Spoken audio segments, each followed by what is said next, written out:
कोई 600 वर्ष पुरानी बात है। विजयनगर का साम्राज्य सारी दुनिया में प्रसिद्ध था। उन दिनों भारत पर विदेशी आक्रमणों के कारण प्रजा बड़ी मुश्किलों में थी। हर जगह लोगों के दिलों में दुख, चिंता और गहरी उधेड़-बुन थी। पर विजयनगर के प्रतापी राजा कृष्णदेवराय की कुशल शासन व्यवस्था, न्यायप्रियता और प्रजावत्सलता के कारण वहां प्रजा बहुत खुश थी।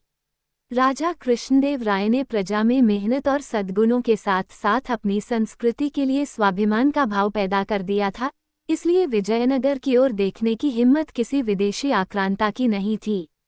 विदेशी आक्रमणों की आंधी के आगे विजयनगर एक मजबूत चट्टान की तरह खड़ा था।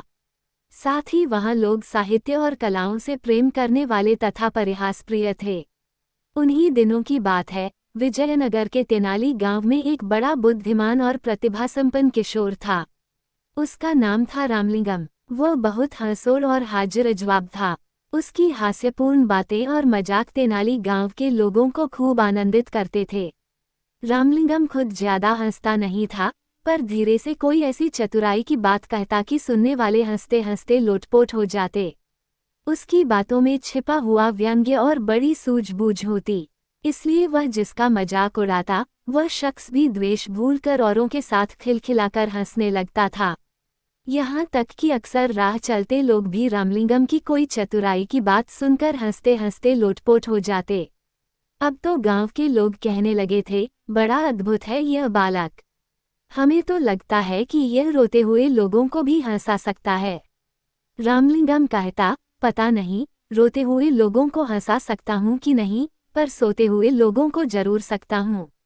सुनकर आसपास खड़े लोग ठठाकर हंसने लगे। यहाँ तक कि तेनाली गांव में जो लोग बाहर से आते, उन्हें भी गांव के लोग रामलिंगम के अजब अजब किस्से और कारनामे सुनाया करते थे। सुनकर वे भी खिलखिलाकर हंसने लगते थे और कहते, तब तो ये रामलिंगम सचमुच अद्भुत है। हमें तो लगता है कि यह पत्थरों को भी हंसा सकता है। गांव के एक बुजुर्ग ने कहा, भाई, हमें तो लगता है कि यह घूमने के लिए पास के जंगल में जाता है, तो वहां के पेड़ पौधे और फूल पत्ते भी इसे देखकर जरूर हंस पड़ते होंगे। एक बार की बात है, रामलिंगम जंगल में घूमता हुआ मां दुर्गा के एक प्राचीन मंदिर में गया। उस मंदिर की मान्यता थी और दूर दूर से लोग वहां मां दुर्गा का दर्शन करने आया करते थे। रामलिंगम भीतर गया तो मां दुर्गा की अद्भुत मूर्ति देखकर मुग्ध रह गया। मां के मुखमंडल से प्रकाश फूट रहा था। रामलिंगम की मानो समाधि लग गई। फिर उसने दुर्गा माता को प्रणाम किया और चलने लगा। तभी अचानक उसके मन में एक बात अटक गई। मां दुर्गा के 4 मुख थे, 8 भुजाएं थीं। इसी पर उसका ध्यान गया और अगले ही पल उसकी बड़े जोर से हंसी छूट गई।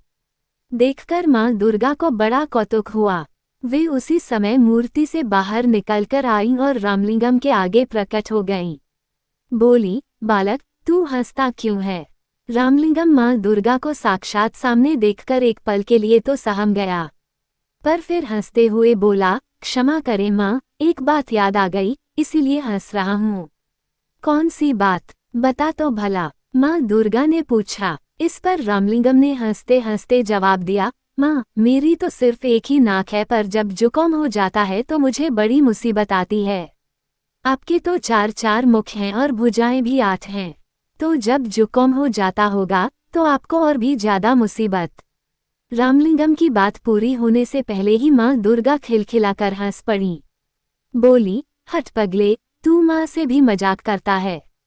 फिर हंसते हुए उन्होंने कहा, पर आज मैं समझ गई हूँ कि तुझमें हास्य की बड़ी अनोखी सिद्धि है। अपनी इसी सूझबूझ और हास्य के बल पर तू नाम कमाएगा और बड़े बड़े काम करेगा। पर एक बात याद रख, अपनी इस हास्य वृत्ति का किसी को दुख देने के लिए प्रयोग मत करना। सबको हंसाना और दूसरों की भलाई के काम करना।